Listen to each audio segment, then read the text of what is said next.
স্বদেশ চিন্তা সংঘের সাধারণ সম্পাদক বিশিষ্ট কবি জনাব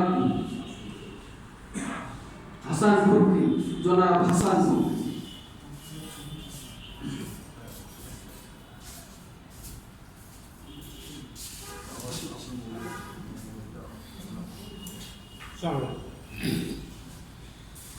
আজকে এই শোকসভা সম্মানিত সভাপতি, তাকে বলি আমি জীবন্ত কিংবদন্তি মাহবুবুল্লাহ ভাই। এদেশের বিপ্লবী আন্দোলন সংগ্রামে তার ভূমিকা ইতিহাসের স্বর্ণাক্ষরে লেখা থাকবে। জনাব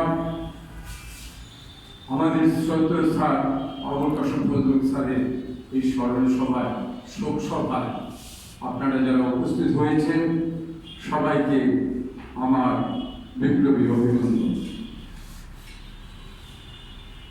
আবুল কাশেম ফজলুল স্যার দৈহিকভাবে মৃত্যুবরণ করলেও তিনি আসলে মরেননি, তিনি আছেন এবং তিনি থাকবেন যুগ যুগ ধরে। তার যে সৃষ্টি সেগুলো থাকবে। তিনি যে এদেশের মেহনতি মানুষের মুক্তির জন্য কাজ করে গেছেন সেগুলো থাকবে।